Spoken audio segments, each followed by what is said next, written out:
नमस्कार विद्यार्थी मित्रांनो. केटेचम महाविद्यालय राज्यशास्त्र विभाग एम ए भाग 2 सेमिस्टर 3 या वर्गासाठी मी प्राध्यापक गणेश सुखदेव रोडे आपणा सर्वांचं स्वागत करतो. विद्यार्थी मित्रांनो, मॉडर्न पॉलिटिकल थॉट या विषयाच्या अंतर्गत आपण पंडित जवाहरलाल नेहरू यांचे आधुनिक राजकीय विचार याविषयी माहिती घेत होतो. यामध्ये मागील काही भागात आपण पंडित जवाहरलाल नेहरू यांचा अल्पपरिचय, पंडित जवाहरलाल नेहरू यांचे राष्ट्रवाद व आंतरराष्ट्रवाद याविषयक असलेले विचार आपण जाणून घेतले. विद्यार्थी मित्रांनो, आजच्या भागामध्ये आपण नेहरूंच्या विचारातील लोकशाही जी संकल्पना आहेत या संकल्पनेविषयी, लोकशाहीविषयी नेहरूंचे जे विचार आहेत त्याची माहिती घेऊया. खरं तर लोकशाहीवरील पंडित नेहरूंच्या अढळ असं श्रद्धेचं मूळ स्थान त्यांच्या मानवतावादामध्ये खोल आपल्याला रुजलेलं दिसून येतं. त्यांच्या लोकशाही विचारात मानवतावादाचा अथांग प्रवाह वाहताना आढळतो. कारण त्यांच्या मते खऱ्या समस्या व्यक्ती आणि समाज यांच्यातील संबंधातूनच उद्भवलेल्या असतात. जनसामान्यांबद्दलचा आदर व व्यक्तिप्रतिष्ठेचं महत्त्व यातून नेहरूंची लोकशाहीवरील निष्ठा आपल्याला स्थिरावलेली दिसते. त्यांची लोकशाहीची व्याख्या अत्यंत समावेशक अशी होती. लोकशाही म्हणजे काय की काही राजकीय संस्थांची उपस्थिती एवढाच मर्यादित अर्थ पंडित नेहरू घेताना दिसत नाही. तर त्यांच्यामध्ये व्यक्तीच्या विकासासाठी पुरेपूर संधी उपलब्ध करून देणारा चैतन्यमय समाज असा पंडित नेहरूंनी लोकशाहीचा अर्थ घेतलेला होता. लोकशाही केवळ राजकीय संस्थांपुरती मर्यादित नसते, ती केवळ आर्थिक नसते, तर ती एक मनोअवस्था असते आणि सर्वांना राजकीय व आर्थिक क्षेत्रात शक्यतो समान संधी मिळणे त्यात अभिप्रेत असते. व्यक्तीला विकासाचे स्वातंत्र्य असून आपल्या क्षमतेचा व पात्रतेचा पुरेपूर फायदा घेण्याचे स्वातंत्र्य त्यामध्ये असते. दुसऱ्यांबद्दल व आपल्याशी न जुळणाऱ्या त्यांच्या मतांबद्दल सहिष्णुता असते. ती एक प्रवाही गोष्ट असते आणि शेवटी आपल्या राजकीय समस्यांकडे पाहण्याचा लोकशाही हा एक मानसिक दृष्टिकोन असतो. अशी पंडित नेहरूंची लोकशाहीबद्दलची असलेली धारणा आपल्याला सांगता येते. याचा अर्थ असा की केवळ आर्थिक प्रगतीचं साधन वा राजकीय शासन व्यवस्था एवढाच लोकशाहीचा अर्थ पंडित नेहरू घेत नाहीत, तर ते भारतीय लोकशाहीचा विचार करतात तेव्हा संपूर्ण भारताची जनता त्यांच्या डोळ्यासमोर उभी असते आणि त्या जनतेला ते समता, न्याय व शोषणमुक्ती प्राप्त करून देऊन तिच्या सर्वांगीण विकासासाठी झटणारी प्रणाली असा ते लोकशाहीचा अर्थ करतात. नेहरूंच्या मते जनता ही केवळ एक अमूर्त संकल्पना नसते, तर तिला खरेखुरे मूर्त व गोचर असं अस्तित्व आहे. तिचा आकार अफाट असला तरी नेहरूंच्या मनातील तिची कल्पना संदिग्ध नव्हती. ही गोष्ट आपण लक्षात घेतली पाहिजे. कारण स्वातंत्र्य चळवळ चालवित असतानाही भारताला हवे असलेले स्वातंत्र्य त्या जनतेसाठी आहे याची नेहरूंना सदैव जाणीव होती. केवळ वरवरचे सत्ताधारी बदलणं एवढाच त्या लढ्याचा हेतू नव्हता, तर खरोखरच जनतेचे राज्य आणणं हा त्याचा हेतू होता आणि त्या जनतेचे दारिद्र्य, दुःख यांचं निवारण करणं हा देखील त्याचा हेतू होता. म्हणून नेहरूंची भारताच्या संदर्भात असणाऱ्या लोकशाहीचा विचार हा अत्यंत प्रगल्भ आपल्याला असल्याचं दिसून येतो. स्वातंत्र्यानंतर एवढ्या विराट अशा देशाचा कारभार लोकशाही पद्धतीनं चालवणं हे प्रचंड मोठं आव्हान होतं. देशासमोरील अनेक अशा समस्या अत्यंत गुंतागुंतीच्या होत्या. मतभेदांना त्या काळामध्ये प्रचंड वाव होता. म्हणजे खूप सारे मतभेद होते आणि मग अशा वेळी सर्वांना बरोबर घेऊन समस्यांचा मुकाबला कसा करायचा हा महत्त्वाचा खरा प्रश्न होता आणि नेहरूंजवळ त्याचं उत्तर होतं. जनसामान्यांना विश्वासात घेऊन त्यांच्या मनात आपण या राष्ट्राचे जबाबदार घटक आहोत, सत्तेचे भागीदार आहोत, उद्योगधंद्यांचे व प्रत्येक उत्पादन कार्याचे भागीदार आहोत, अशी जाणीव निर्माण केली पाहिजेत. हाच त्यांच्या मते लोकशाहीचा गाभा होता. नेहरूंची ही भूमिका अत्यंत व्यापक दिसते, की जनसामान्यांच्या मनामध्ये हा विश्वास आपण निर्माण केला पाहिजे, की आपण राष्ट्राचे घटक आहोत, आपण सत्तेचे भागीदार आहोत, आपण उद्योगधंद्यांचे उत्पादन कार्याचे भागीदार आहोत, अशी जाणीव निर्माण केली पाहिजेत, असं नेहरू म्हणतात. आणि नेहरू म्हणतात की हाच ह्या लोकशाहीचा गाभा आहेत. जनतेने शासनाशी सहकार्य करावे असं नेहरू वारंवार सांगतात. पण त्याचा अर्थ सर्वाधिकारशाही व्यवस्थांमधल्याप्रमाणे सामूहिक यांत्रिक असा त्यांना तो अर्थ अभिप्रेत नव्हता. तर त्यांच्या विचारातील जनता म्हणजे काय, तर एकेका स्वतंत्र स्फुल्लिंगा स्वरूपात व्यक्तींचा सर्व कल्याणाच्या हेतूनं एकत्र आलेला समुदाय असा ते घेतात. त्यातील व्यक्ती समाज नावाच्या अजस्र अशा यंत्रातील निर्जीव सुटे भाग नसून ह्या देशाचा प्रत्येक प्रश्न प्रचंड आहे, कारण प्रत्येकाचा विचार हा आपल्याला 36 कोटी पटीमध्ये केला पाहिजेत. कारण त्या काळात भारताची लोकसंख्या तेवढी होती, म्हणून प्रत्येक गोष्ट ही 36 कोटीच्या पटीत असली पाहिजेत. हा व्यापक विचार नेहरूंनी दिलेला आहे. आणि म्हणून जनतेचं सहकार्य जेव्हा ते म्हणतात की शासनाला असलं पाहिजे, तर ते एखाद्या हुकुमशाही राष्ट्राप्रमाणे, सर्वाधिकार राष्ट्राप्रमाणे अशा स्वरूपात नसून तर ते प्रत्येक व्यक्तीचं स्वातंत्र्य त्यात मान्य करतात.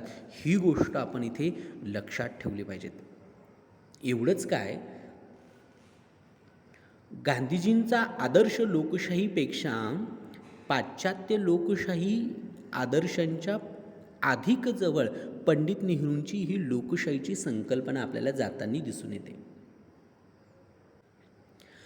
कारण त्यामध्ये निवडणुका, प्रौढ मतदान, प्रतिनिधित्व, राजकीय पक्ष, संसदीय लोकशाही संस्था ह्या तर आहेच, परंतु त्याचबरोबर लोकशाहीच्या नैतिक बाजूवर देखील त्यांनी अधिक लक्ष दिलेले. म्हणजे याचा अर्थ ते केवळ आदर्शांच्या चौकटीत अडकून पडले नाही, तर त्याला त्या आदर्शांना व्यावहारिकतेची जोड असली पाहिजेत ही. आणि म्हणून तर पंडित नेहरूंची लोकशाहीची संकल्पना पाश्चात्य लोकशाहींच्या आदर्शांच्या जवळ जाणारी दिसते. नेहरू असं म्हणतात की कोणत्याही शासन प्रकारच्या आणि विशेषतः लोकशाहीच्या यशासाठी काही उदात्त तत्त्व किंवा त्या तत्त्वांचं आचरण करणं हे आवश्यक असतं. मानवतावादाची छाप नेहरूंच्या लोकशाही संकल्पनेवर आपल्याला असल्याचा उल्लेख आपण प्रारंभी केलेला आहे आणि तो आपल्याला पुन्हा पुन्हा दिसून येतो. त्याचबरोबर केवळ ह्या गोष्टी मूलभूत ठरून त्यांना घटनांमध्ये स्थान दिले का, त्या आपोआप प्राप्त होतील यावर त्यांचा विश्वास नव्हता.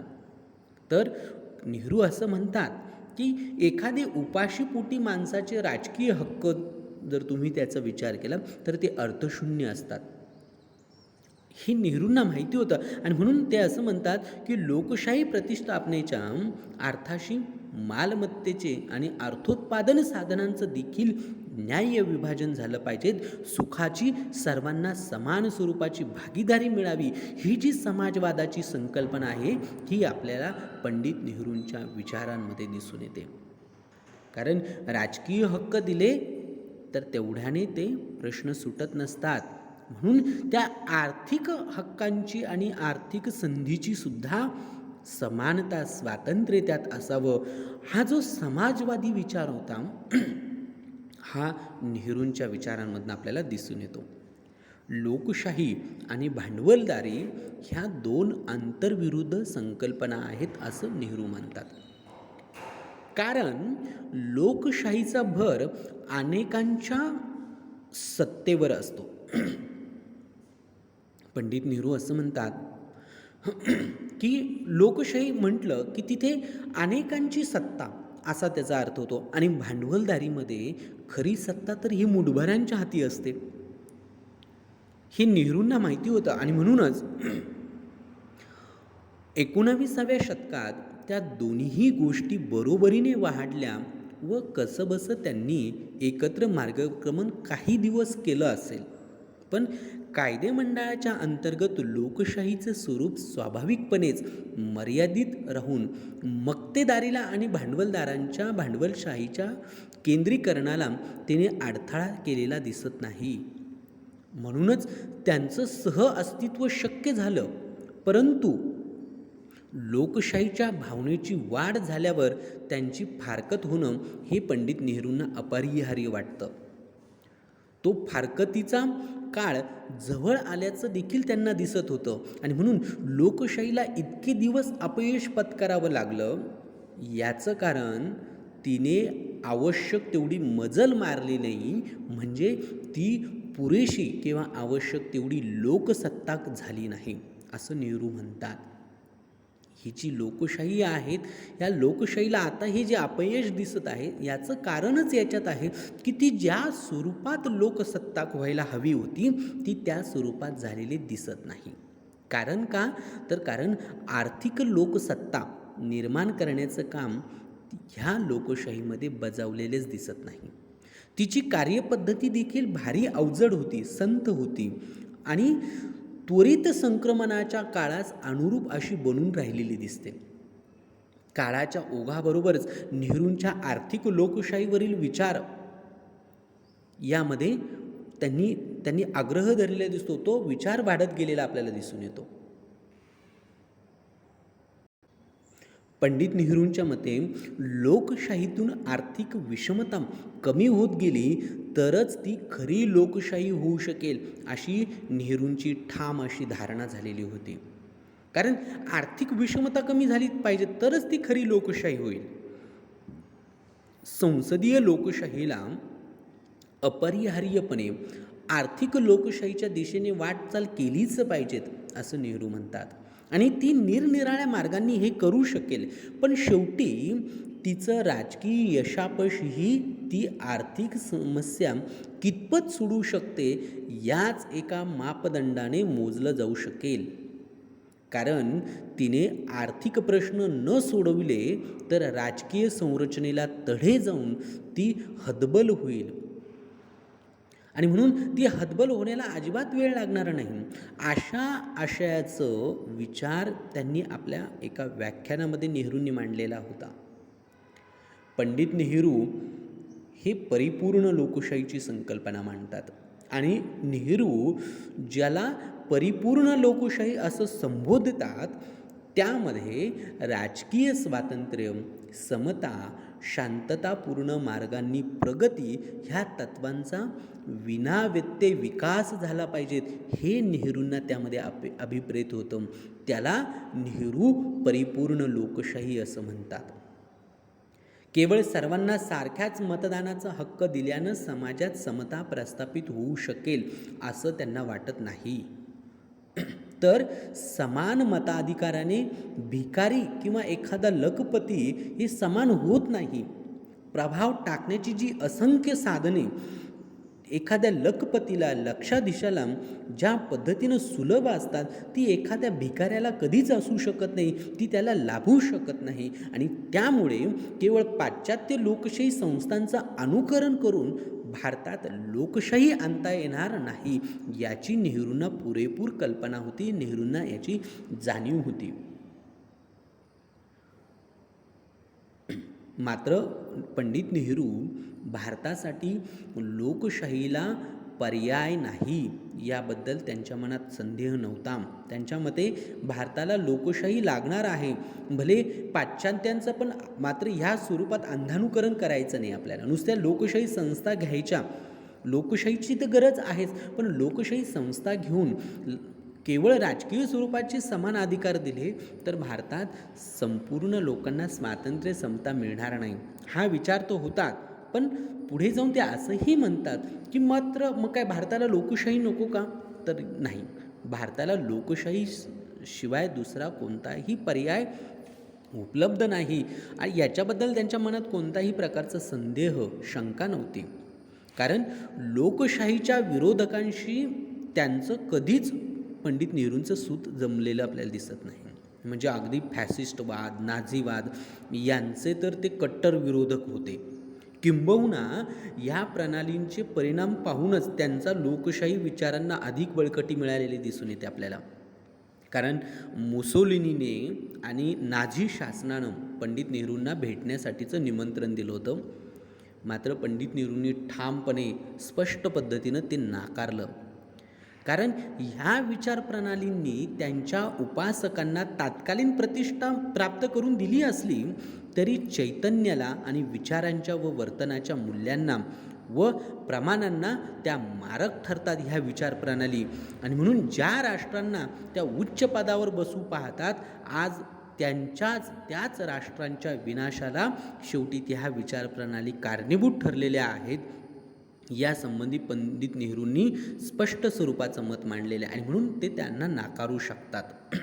आणि म्हणून पंडित नेहरूंची लोकशाहीवरची श्रद्धा, लोकशाहीवरचा विश्वास आणि भारतासाठी लोकशाही हाच योग्य पर्याय आहेत यावर त्यांचा विश्वास होता.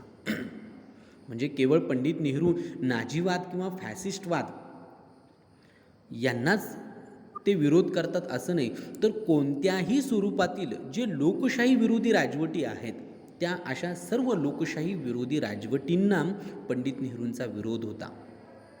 किंबहुना इंग्रजी राजवटीला ती लोकशाहीशी विसंगत आहे या कारणासाठीच त्यांचा मुख्य विरोध होता. म्हणजे एका बाजूला इंग्रज लोकशाहीचे शासन व्यवस्थेचे गुण सांगते, लोकशाहीचे समर्थक सांगतात आणि मग जर जे लोकशाहीचे समर्थक आहे दुसऱ्यांवर राज्य कसं करू शकतात.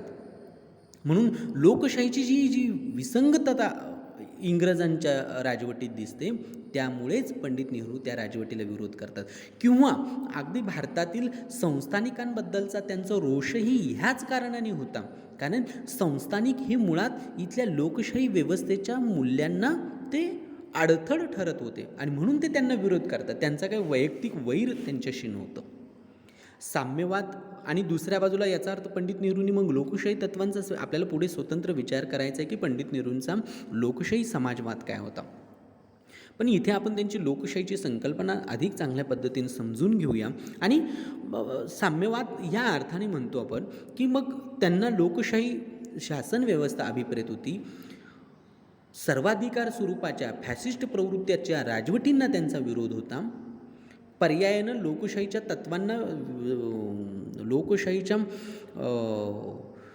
तत्वांना विरोधी असणाऱ्या सर्वच राजवटींना ते विरोध करतात. मग अगदी इंग्रजी राजवटीला सुद्धा आणि पर्यायानं संस्थानिकांना सुद्धा ते विरोध करतात. साम्यवाद त्यांना जरी नाझी किंवा फॅसिस्टवादापेक्षा चांगला वाटत असला तरी त्याचं दांभिक नसलेलं स्वरूप व रशियन नेत्यांच्या आधारे केलेली प्रगती इत्यादी गुणांनी ते भारावलेले असले तरी त्यात मानवी स्वातंत्र्याची व इतर मूल्यांची मुस्कटदाबी होताना पाहून ते साम्यवादावर देखील परखड अशी टीका करतात. म्हणजे नेहरूंनी साम्यवादी विचार स्वीकारला पण नेहरूंच्या डोळ्यासमोर म्हणजे फॅसिस्टवादापेक्षा नाझीवादापेक्षा तो योग्य होता. किंवा रशियन नेत्यांनी जी प्रगती केली त्यांनी ते भारावून गेलेले होते. पण काही साम्यवादी राजवटींमध्ये स्वातंत्र्याची आणि इतर लोकशाही मूल्यांची जी मुस्कटदाबी झालेली होती त्यावरून पंडित नेहरूंनी साम्यवादावर देखील प्रचंड अशा टीका आपल्याला केलेली दिसून येते. आणि म्हणून तर मग नेहरूंनी साम्यवादी विचार हा जसाच्या तसा न स्वीकारता तो लोकशाहीच्या मार्गांनी साम्यवादी ध्येय उद्दिष्ट गाठण्याचं त्यांनी आणि लोकशाही समाजवाद ही संकल्पना त्यांनी स्वीकारलेली दिसते. नेहरूंच्या मध्ये साम्यवादाच्या हुकुमशाही मार्गाबद्दल किंवा त्याच्या आक्रमक पद्धतींबद्दल व विरोधकांबद्दल ते बाळगत असलेल्या असहिष्णुतेबद्दल नेहरूंनी त्यांना धारेवर धरलं, त्यांच्यावर टीका केली. म्हणजे अगदी मार्क्स असेल, लेनिन असेल किंवा रशिया यांच्याबद्दल त्यांनी आदर बाळगला पण आपल्या मूळ लोकशाही निष्ठेला त्यामुळे त्यांनी बाधा कधीच येऊ दिलेली नाही आहेत. हा एखाद्या विचारवंतामधील ही जी श्रेष्ठता असते की आपल्या तत्वांना मात्र ते म्हणजे दुसरी चांगली गोष्ट स्वीकारताना मूळ तत्वांशी मात्र ते तडजोड करत नाहीत. तसंच नेहरूंनी साम्यवादी व्यवस्थेतील चांगली तत्त्व स्वीकारताना लोकशाहीच्या मूळ निष्ठेला त्यांनी बाधा पोचू दिलेली आपल्याला दिसत नाही. शेवटी काय तर लोकशाही आणि साम्यवाद यांचा समन्वयच 20व्या शतकात मानवाला हा तारक ठरू शकतो, अशा निष्कर्षापर्यंत पंडित नेहरू येऊन पोहोचतात. लोकशाहीतील मताधिकारावर संपत्ती, शिक्षण ह्या गोष्टींचं अवाजवी स्वरूपाचं, अप्रस्तुत स्वरूपाचे निर्बंध असू नयेत, असं नेहरूंचं म्हणणं होतं. कारण लोकशाहीमध्ये तुम्ही मताधिकार देतात, पण कोणाला देतात की ज्यांची संपत्ती, ज्यांचं शिक्षण जास्त असेल किंवा त्याच्या स्वरूपातल्या ज्या मर्यादा असतात. पंडित नेहरू म्हणतात की ह्या अप्रस्तुत स्वरूपाच्या आहेत, अवाजवी स्वरूपाच्या मर्यादा घालून तुम्ही मताधिकार कसा देतात. कारण अमर्याद प्रौढ मताधिकाराखेरीज जनसार्वभौमत्वाचं तत्त्व प्रत्यक्षात उतरूच शकत नाही, यावर नेहरूंचा विश्वास होता. शासनातील जनसहभागाचं सर्वोत्तम साधन निवडणुका असून लोकशाहीचं यश सक्रिय व चतुर अशा जनसहभागावरच अवलंबून असतं. परंतु निवडणुकांमधील सर्वोत्तम व्यक्तीचीच निवड होईल अशी नेहरूंना खात्री नव्हती. त्यांच्या मते निवडणुकांच्या या संभाव्य दुष्परिणामांमुळे लोकशाही हे अपात्रांचं शासन ठरण्याचा धोका देखील असल्याचं नेहरू मान्य करतात. परंतु त्यांना असं वाटतं की हा दुष्परिणाम सार्वत्रिक प्रौढ मताधिकाराद्वारे टाळला जाऊ शकतो. जिथे मताधिकार मर्यादित असतो तिथे हा जो वरील धोका सांगितला नेहरूंनी, तो धोका जास्त संभवतो. आणि म्हणून सार्वत्रिक प्रौढ मताधिकाराचं तत्त्व जर स्वीकारलं तर हा धोकासुद्धा आपल्याला टाळता येईल, अशी नेहरूंची धारणा होती. म्हणजे सन 1937च्या ज्या प्रांतिक विधिमंडळाच्या सार्वत्रिक निवडणुका झालेल्या होत्या, त्या 1937च्या निवडणुकांच्या अनुभवांच्या आधारे संकुचित मताधिकारापेक्षा व्यापक मताधिकार हाच इष्ट असेल असं त्यांना वाटत होतं. संपत्तीची पात्रता मताधिकारासाठी लावणं त्यांना कोणत्याच दृष्टीनं उचित वाटत नव्हतं. शिक्षणाची अट उचित असली तरी रस्त्यावरच्या अडाणी पण सरासरी बुद्धी असलेल्या माणसापेक्षा सुशिक्षित माणसाच्या मताला जास्त महत्त्व का द्यावं, हेही त्यांना कळत नव्हतं. कारण काही देशांमध्ये केवळ पुरुषांनाच मताधिकार दिला जातो आणि या पुरुषी लोकशाहीचे तर्कशास्त्रही त्यांना पटत नव्हतं. सार्वत्रिक प्रौढ मताधिकारच लोकशाहीला एका विशिष्ट वर्गाची वतनदारी होण्यापासून वाचवू शकतो. म्हणून स्त्री पुरुष मताधिकाराचं त्यांनी समर्थन केलेलं आहे. त्यांनी गरीब श्रीमंत हा भेद केला. शिक्षणाचा, संपत्तीच्या भेदावर मताधिकाराचा जो अधिकार होता त्याला त्यांचा विरोध होता. आणि म्हणून ते म्हणतात की सार्वत्रिक, कारण अशा स्वरूपाची पुरुषी लोकशाही असेल किंवा एक विशिष्ट वर्गाच्या मक्तेदारीची लोकशाही असेल ती त्यांना अमान्य होती. आणि म्हणून ते असं म्हणतात की ह्या सार्वत्रिक प्रौढ मताधिकाराच्या माध्यमातून हे सगळे अडचणी त्यातनं दूर करता येऊ शकतात. कारण मूठभरांच्या सुशासनापेक्षा नेहरूंच्या मते असंख्य कुशासनं ही अधिक चांगली ठरू शकतात. स्वराज्याचा कारभार परकीय शासनापेक्षा बरा चालेल वा कदाचित वाईट चालेल, पण कदाचित शासन यंत्रणातील हिंसक चक्र आता इतक्या बिनचूकपणे चालणार नाहीत व राज्यकारभाराची यंत्र देखील आता इतकी चकचकीत दिसणार नाही, पण उत्पादनाची, उपभोगाची आणि जनतेच्या शारीरिक, मानसिक व सांस्कृतिक उन्नतीला पोषक अशी कार्य मात्र अधिक दक्षतेने व धडाडीने सुरू होतील. हे निसंशयपणे आहेत आणि नेहरू हे मानतात. म्हणून नेहरूंच्या मते प्रौढ मतदाना वाचून शासन हे अधिसत्तावादी होईल, ज्याला ॲथॉरिटेरियन असं म्हणतो आपण. हे अधिसत्तावादी होण्याची शक्यता असते जेव्हा प्रौढ मतदान नसेल. कारण प्रौढ मतदानानेच जनतेला सरकार निवडण्याचा व त्यावर नियंत्रण ठेवण्याचा अधिकार प्राप्त होत असतो. म्हणजेच राजकीय स्वातंत्र्य उपभोगणाऱ्या प्रजेला आपण अधिसत्तेचे अधिपती आहोत असं वाटणं लोकशाहीसाठी नेहरू हे अत्यावश्यक मानताना दिसतात.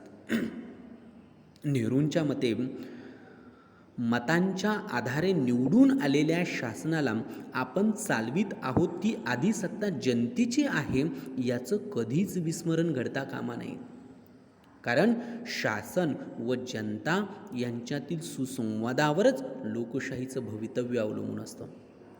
आणि म्हणून शासन हे नेहमी जनसेवक असलं पाहिजेत. कारण त्यांना मिळालेली आदिसत्ता ही जनतेची आहे हे त्यांनी विसरता कामा नये. आणि जेव्हा असं मग शासन आणि जनता यांच्यातील सुसंवाद घडेल तेव्हाच लोकशाहीचं भवितव्य त्यावर अवलंबून असेल. जनमतांच्या स्पंदनानुसार लोकशाहीचं कामकाज चालले पाहिजेत. आपल्या इच्छेनुसार या शासनाचा कारभार चालतो तसा न चालल्यास आपण शासनाला खाली देखील खेचू शकतो असा आत्मविश्वास जनतेला वाटला पाहिजे.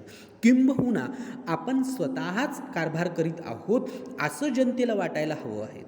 लोकांच्या या भावनेचा लगाम ही लोकशाही शासनावरील सर्वात मोठी मर्यादा आहे. आणि याचा अर्थ प्रत्येक गोष्ट शासनाने जनतेला विचारूनच केली पाहिजेत असा मात्र त्याचा अर्थ घ्यायचा नाही. तर लोकशाही पद्धती व लोकमताचा सन्मान ह्या दोन गोष्टी न सोडता योग्य वाटेल ते करण्याचं स्वातंत्र्य शासनाला निश्चित असतं असं देखील नेहरू म्हणतात. आणि म्हणूनच नेहरू असंही म्हणतात की शास्ते आणि शासित यांच्या अद्वैतावरच लोकशाही व्यवस्था आधारलेली असते. आणि त्यामुळे सत्तेप्रमाणेच जबाबदाऱ्या ही दोघांच्याही ठिकाणी सोपवल्या जाव्यात. उभयतांमध्ये परस्परांना समजून घेण्याची वृत्ती असावीत. तेव्हाच लोकशाही खरी होईल.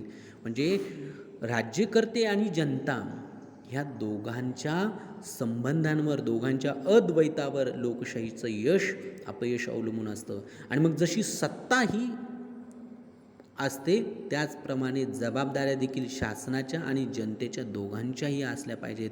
दोघांनी एकमेकाला समजून घेण्याची वृत्ती ठेवली तरच लोकशाहीला भवितव्य आहेत, त्यात लोकशाहीला यश आहेत असं नेहरू म्हणतात. लोकशाहीचा कारभार नेहरूंच्या मते वरीलप्रमाणे चालला पाहिजेत. पण हा चालण्यासाठी सुसंघटित पद्धतीची पक्ष पद्धत असणं देखील अनिवार्य आहे असं देखील नेहरू म्हणतात. कारण लोकशाहीचा कारभार ह्या पद्धतीने जर चालवायचा असेल तर त्याच्यासाठी संघटित झालेली पक्ष पद्धत असणं देखील गरजेचं ठरतं. एकाकी आणि विखुरलेल्या व्यक्ती जनतेच्या इच्छांचं प्रतिनिधित्व करू शकणार नाहीत की शासनाच्या कार्याला एका विशिष्ट दिशा ही निर्धारपूर्वक ते देऊ शकणार नाहीत. आणि त्यामुळे राजकीय पक्षांचं महत्त्व नेहरूंनी प्रतिपादन केलं होतं. नेहरू असं म्हणतात की व्यक्ती मग त्या कितीही पात्र असू द्या त्या लोकांचं प्रतिनिधित्व करू शकत नाही किंवा जनतेच्या सतत संपर्कात राहू देखील शकत नाही. उलट संघटित पक्ष केवळ तो पक्ष म्हणून संघटित आहे ह्या कारणामुळे तो प्रचंड जनसमुदायाच्या संपर्कात राहू शकतो, त्याला मार्गदर्शन करू शकतो, त्यांच्या विचार प्रक्रियेला तो वळण देऊ शकतो आणि त्याचवेळी स्वतःही त्यांच्या इच्छांनी प्रभावित होऊ शकतो असं नेहरू म्हणतात. बघा, नेहरूंची राजकीय पक्षाबद्दलची धारणा ही अत्यंत प्रगल्भ, अत्यंत अकलनीय अशा स्वरूपाची दिसून येते. आणि लोकशाही राज्यात सर्व मतदारांना मुक्त वाव मिळणं हे अगत्याचं असतं, गरजेचं असतं. त्यामुळे त्यांचे आविष्करण करण्याच्या दृष्टीने अनेक असे पक्ष, राजकीय पक्ष हे हितवाह, गरजेचे, आवश्यक ठरतात.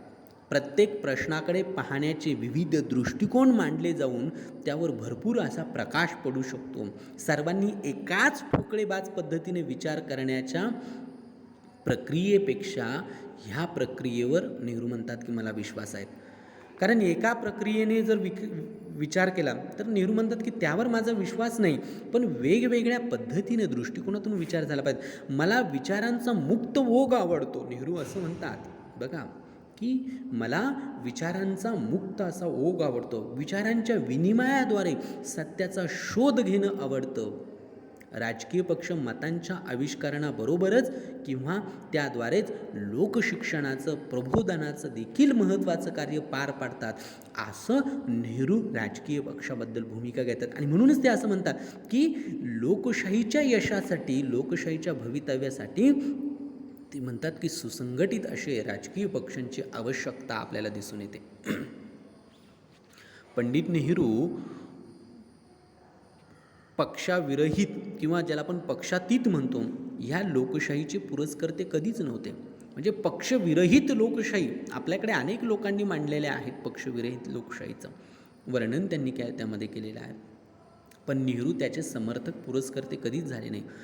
त्याचप्रमाणे एकपक्षीय एकाधिकारशाहीवरही त्यांचा विश्वास नव्हता. जसं साम्यवादी देशांमध्ये एकपक्षीय लोकशाही आहे, एकपक्षीय शासन तिथे आपल्याला दिसून येतं. कारण नेहरूंच्या मते समर्थ आणि दक्ष असा विरोधी पक्षांचं महत्त्व नेहरूंनी ओळखलं होतं. लोकशाहीमध्ये विरोधी पक्षही हा तितकाच प्रबळ असणं आवश्यक आहे, कारण त्यांच्या मते पक्षपद्धती कोणत्याही मार्गाने वा रूपाने दुर्बल होण्यातून लोकशाहीला अतिगंभीर स्वरूपाचे धोके संभवू शकतात. कारण ती सत्ता मग अधिसत्तावादी होऊ शकते. कारण जर तिथे पक्ष दुर्बल झाले तर लोकशाहीला तिथे गंभीर स्वरूपाचे धोके निर्माण होईल आणि त्यातून अधिसत्तावादी शासन निर्माण होण्याची हा सर्वात मोठा धोका असतो. म्हणून विरोधी पक्ष प्रबळ, समर्थ आणि दक्ष अशा स्वरूपाचा विरोधी पक्ष असणं नेहरूंच्या दृष्टिकोनातून अत्यावश्यक होतं. लोकशाहीच्या अन्य प्रकारांपेक्षा संसदीय लोकशाही हा पंडित नेहरूंना अत्यंत सर्वोत्तम वाटलेला लोकशाहीचा प्रकार होता.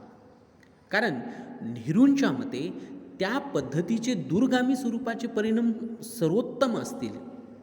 इतर प्रकार आहेत लोकशाहीचे, पण संसदीय लोकशाही म्हणजे अध्यक्षीय लोकशाही असेल, इतर प्रत्यक्ष लोकशाही असेल, यापेक्षा संसदीय लोकशाहीला ते महत्त्वाचं स्थान देतात, सर्वोत्तम म्हणतात. कारण त्यांच्या मते ह्या पक्षपद्धतीचे जे दूरगामी परिणाम असतात ते सर्वोत्तम असतील. आणि तिचा दुसरा फायदा असा की जेव्हा अपेक्षित परिणाम घडून येत नाहीत असं जेव्हा आढळून येईल, तेव्हा फारसं उत्पाद न घडता, फारसे बदल किंवा त्याच्यामध्ये दुही न माजता आपण त्या व्यवस्थेला बदलू शकतो.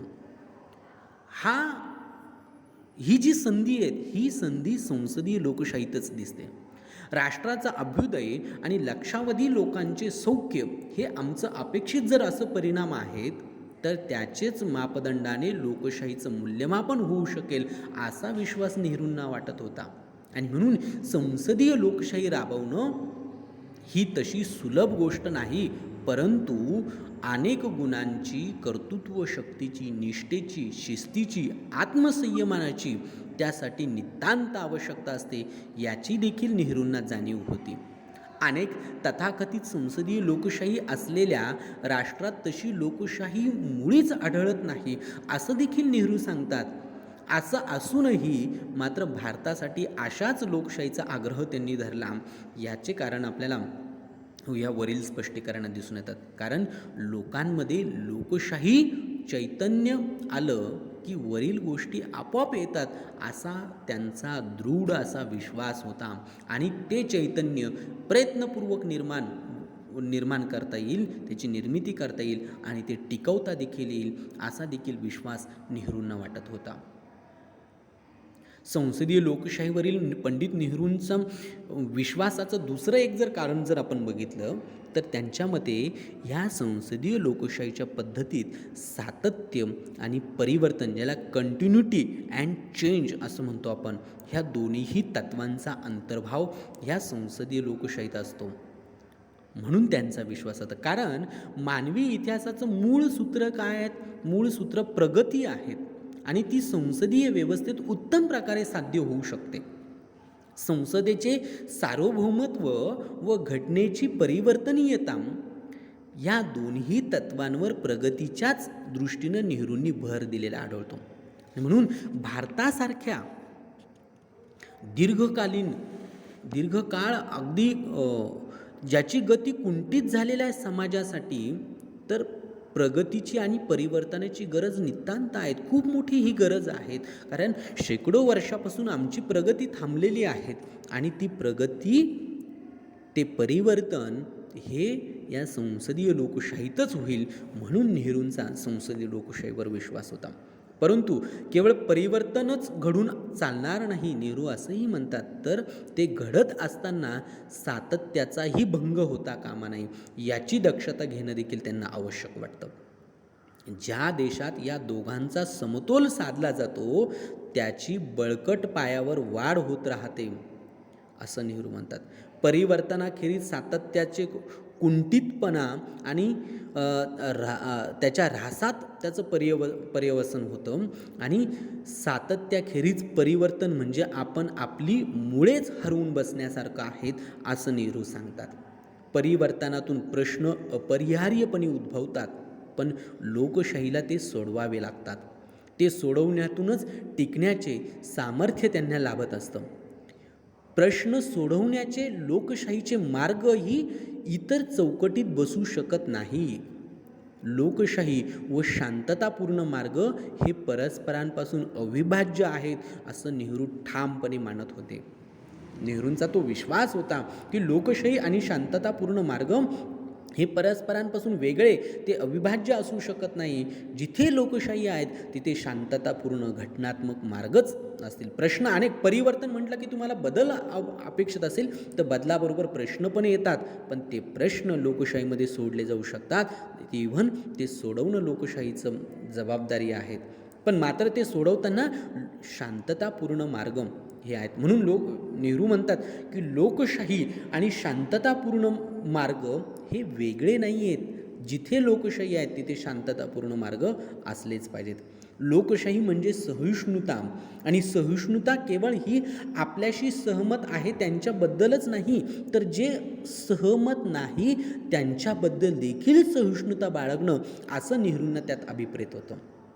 हल्ली मात्र आपल्याला दिसतं की जो आपल्याशी सहमत नाही, म्हणजे ज्या घटक राज्यात केंद्राच्या पक्षाचं असलेलं सरकार नाही, मग त्या घटक राज्यांच्या संदर्भामध्ये कसं विरोध केला जातो, किंवा आपल्याशी सहमत नाही आहेत ना त्याच्याशी विरोध बाळगला जातो. पण नेहरू म्हणतात लोकशाही म्हणजे सहिष्णुता, आणि ही सहिष्णुता कशी आहेत, तर आपल्याशी जे सहमत नाही त्यांच्याबद्दल सुद्धा सहिष्णुता बाळगणं, हा लोकशाहीचा अर्थ नेहरूंनी घेतलेला आहे. निर्णयापेक्षा निर्णय घेण्याच्या पद्धतीलाच त्यांच्या मते, नेहरूंच्या मते अधिक महत्त्व आहे. पद्धत महत्त्वाची असते. पद्धत चांगली असेल तर तुमचे निर्णय देखील चांगले असू शकतात. म्हणून लोकशाही मार्गांनी मागणे किंवा मांडणे किंवा सूचना मांडणे ठीक आहे, पण हिंसाचार हा मुळातच लोकशाहीमध्ये वर्ज्य मानायला जायला पाहिजेत. कारण शांततेचा मागोवा शांततेच्याच मार्गांनी घेतला जाऊ शकतो. आपल्या नागरिकांनी शांततापूर्ण मार्गांनी वागावं असं अपेक्षिणाऱ्या संसदीय लोकशाहीने आपले कायदे देखील जबरदस्तीने वापर करू नयेत. लोकमताच्या विरुद्ध राबवण्याचा दुराग्रह धरू नयेत. जनतेला हिंस प्रवृत्त करू नयेत, असं नेहरू म्हणतात. बघा, हा विचार अत्यंत प्रगल्भ असा विचार नेहरूंनी सांगितलेला दिसून येतो की शांततेच्या मार्गाने लोकांनी मागण्या मांडाव्या, असं ज्या संसदीय लोकशाहीला वाटत असतं, त्या संसदीय लोकशाहीची जबाबदारी देखील मग अशीच असली पाहिजे की तिने आपले कायदे जबरदस्तीने लादू नयेत, लोकांच्या मताविरुद्ध कायदे करू नयेत, किंवा लोकांना कायद्यातून धोरणाच्याद्वारे हिंस प्रवृत्त करू नयेत. ही लोकशाहीची, संसदीय लोकशाहीची जबाबदारी आहे. हे नेहरूंनी त्यामधनं अधोरेखित केलेलं आहे. बघा किती दूरगामी विचार त्यांनी तो मांडलेला आहे, आणि हाच लोकशाहीच्या यशाचं मूळ आहेत आपल्याला दिसून येतं. लोकशाहीने नागरिकांना शिस्त आवश्यक लावावी, पण ती लादलेली शिस्त असण्याऐवजी लोकांनी स्वेच्छेने स्वीकारलेली शिस्त असणं हे अधिक उचित ठरेल. म्हणजेच ज्यांना शासनाचे निर्णय मान्य नसतात ते अल्पसंख्याकही त्याचं पालन करतात, कारण ते स्वेच्छेने स्वीकारलेले असतात, ते लादलेले नसतात. कारण तसं पालन करणं व आवश्यक पडल्यास शांततापूर्ण मार्गाने ते बदलणं हे संघर्ष करण्यापेक्षा अधिक श्रेयस्कर असतं, याची खात्री पंडित नेहरूंना आपल्याला दिसून येते. म्हणून पंडित नेहरूंचा हा लोकशाही विषयक असलेला विचार अत्यंत मूलगामी अत्यंत आधुनिक स्वरूपाचा असा हा विचार आणि लोकशाहीच्या यशासाठी म्हणून भारतासारख्या प्रचंड अशा लोकसंख्येच्या भूखंडाच्या या देशाला पंडित नेहरू जेव्हा लोकशाही हा शासन व्यवस्थेचा प्रकार सांगतात, तो प्रकार सुचवतात, तेव्हा नेहरूंना या सर्व गोष्टी त्यामध्ये अभिप्रेत असल्याचं आपल्याला दिसून येतं. विद्यार्थी मित्रांनो, पंडित नेहरूंचा लोकशाही विषयक असलेला हा जो विचार आहेत, त्यांच्या विचारांमधली ही लोकशाहीची जी संकल्पना आहेत, ही संकल्पना अत्यंत आधुनिक स्वरूपाची, अत्यंत मूलगामी स्वरूपाची संकल्पना म्हणून आपल्याला सांगता येते. या संदर्भात तुम्हाला अधिक त्यामध्ये खोलवर अशी चर्चा करता येईल. वेगवेगळ्या त्याच्या बाजू, त्यातले वेगवेगळे पदर आपल्याला समजून घेता येईल. तेव्हा त्या विचारवंतातील त्या विचारवंताची जी संकल्पना आहे, त्याचा जो विचार आहे तो समजेल आणि पर्यायानं आपल्याला तो विचारवंत देखील समजायला लागेल. विद्यार्थी मित्रांनो, आजच्या भागामध्ये आपण इथे थांबूया. पुढील भागामध्ये पंडित नेहरूंनी मांडलेले समाजवाद विषयक असलेले जे विचार आहेत त्याबद्दल आपण अधिक माहिती जाणून घेऊया. तोपर्यंत थांबूया. सर्वांचे धन्यवाद.